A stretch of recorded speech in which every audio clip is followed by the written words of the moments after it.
तो ये उसका कल्याण करा के ही छोड़ती है, उसे भगवान से मिलाकर ही छोड़ती है। ये भक्ति का एक गुण है। एक बार एक बीज पड़े, एक सीकर यदि इस सुधा सिंधु का किसी को प्राप्त हुआ है, फिर वो या लब्ध्वा पुमान सिद्धो भवति अमृतो भवति तृप्तो भवति, उसे इसने पूर्ण करके छोड़ा है।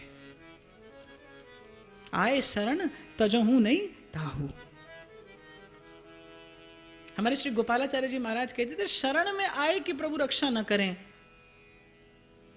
अरे संतों का तो अनुभव है, जो झूठे, जो केवल वाणी से भी कहे प्रभु मैं आपका हूं, भगवान उससे भी कोई निषिद्ध कर्म नहीं होने देते, हाथ थाम लेते हैं उसका, उसे पथच्युत नहीं होने देते, उसे सिद्धांत से भ्रमित नहीं होने देते। वो भूल भी जाए तो उसे सन्मार्ग पे ले आते हैं। यदि कोई केवल झूठे से कहे कि प्रभु मैं आपका, तभी तो यहां के संतों ने कहा है, कुंवरी किशोरी नाम सो उपजो दृढ़ विश्वास, करुणानिधि मृदु चित्त अति, ताते बढ़ी जिए आस। जय जय वृंदावन वृंदावन वृंदावन, ताते बढ़ी जिए आस। तो एक भी सज्जन नहीं। और तुलसी बाबा तो कहते हैं, बरु भलवास नरक कर त्राता, पे दुष्ट संग जिन दे विधाता। बोले नरक में रहना अच्छा है, लेकिन भगवान से विमुख जीवों के मध्य रहना अच्छा नहीं है, उससे नरक अच्छा है। यत्र यत्र मम जन्म कर्म फिर नारकेत परमे पदे अथवा। लेकिन भगवत विमुख का संग नरक से अधिक दुखदायी है, संसार का स्पर्श नरक से अधिक पीड़ादायी है। जन्म लेते ही बालक का रुदन इस बात का प्रमाण है कि संसार की वायु का स्पर्श नरक से ज्यादा पीड़ा देने वाला है। नरक में तो बालक था ही, जब जननी के गर्भ में था तब वो नरक में तो था। जठराग्नि का ताप, मलमूत्र की दुर्गंध, बड़ी विचलित सी स्थिति। बाहर आए तो प्रसन्न होता, उत्सव का क्षण होता, पर बाहर आते ही रोया। और हर कोई रोता है, क्यों? क्योंकि वो जो नरक की, उस नरक की स्थिति में भी उसके पास एक बहुत बड़ा आधार था कि वहां उस नरक की स्थिति में उसे भगवान का स्मरण था।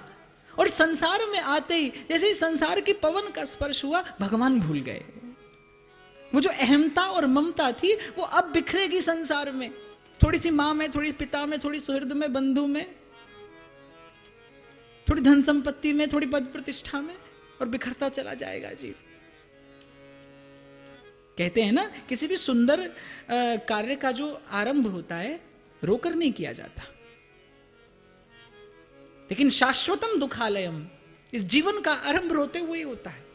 कोई बिरला आता है जो आप भी हंसता है और औरों को भी हंसाता है। सतरती सतरती स लोकांस तारयति, आप भी तरता है और औरों को भी तारता है। कोई बिरला आता है, कश्चित वेत्ति तत्वतः। खैर पहुंच गए थे, रात्रि हो गई थी, देखा साधुओं को देखकर भी कोई प्रणाम नहीं करता। साधुओं को देखकर लोग मुंह फेर रहे हैं, उपहास कर रहे हैं, साधु के वेश का उपहास हो रहा है। और आज संसार ऐसा ही नरक बनता जा रहा है, जब साधु का सम्मान नहीं है, जब संतत्व उपहास का विषय है। खैर उसमें केवल एक पक्ष उत्तरदायी नहीं है इसका, ये उभय पक्षीय घटनाक्रम है। इसमें हम भी उतने ही उत्तरदायी हैं जितने कि आप।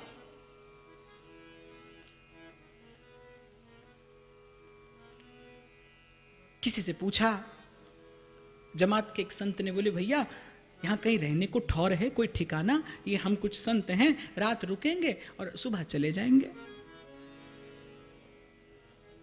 तो दुष्ट तो थे, विमुख लोग थे। वहां पर एक बाग था जहां पर अनेक प्रेत भूत जिन्न रहा करते थे। चतुर्भुज दास जी से कहा कि बोले महाराज ये बाग संतों के रहने के लिए बिल्कुल उपयुक्त है। कुआं है और सघन वृक्षावली है, फल फूल आदि हैं, आपके ठाकुर की सेवा की व्यवस्था भी है, तो क्यों नहीं यहीं रुकिए। गांव वालों ने सोचा कि रात को तो बड़ा सुंदर दृश्य देखने को मिलेगा। जब ये साधु भागेंगे भूतों के भय से, चतुर्भुजदास जी ने आसन लगाया। आसन लगाते ही संध्या हो चली थी, यही समय रहा होगा। श्री ठाकुर जी को कुछ फल लेकर भोग धरा और श्री ठाकुर जी की घंटा घड़ियाल के सहित आरती करने लगे। जय आरती की जय, श्याम सुंदर की जय। आरती की जय, श्याम सुंदर की जय। नंद के नंदन श्री राधिका वर की जय। नंद के नंदन श्री राधिका वर की जय। भक्ति कर दीप प्रेम कर बाती जय। भक्ति कर दीप प्रेम कर बाती। साधु संगति कर अनुदिन राति जय। साधु संगति कर अनुदिन राति जय। आरती ब्रज जुवति जूथ मन भावे जय। आरती ब्रज जुवति जूथ मन भावे जय। श्याम लीला श्री हरि वंश हित गावे जय। श्याम लीला हरि वंश हित गावे जय। आरती की जय, श्याम सुंदर की जय। आरती की। अच्छा, अब आपको सच्चे वाला कीर्तन करना है। संतों ने भी आरती के पश्चात हरिनाम संकीर्तन किया, आप भी करिए संतों के स्वर में स्वर मिलाकर। जय जय वृषभानु दुलार की जय। अलबेली सरकार की जय। जय वृषभानु दुलार की जय। अलबेली सरकार की जय। जय वृषभानु दुलार की जय। अलबेली सरकार। जय जय वृषभानु दुलार की जय। अलबेली सरकार की जय। जय वृषभानु दुलार की जय। अलबेली सरकार की जय जय विश्वान दुलार की जय। दुलार की जय।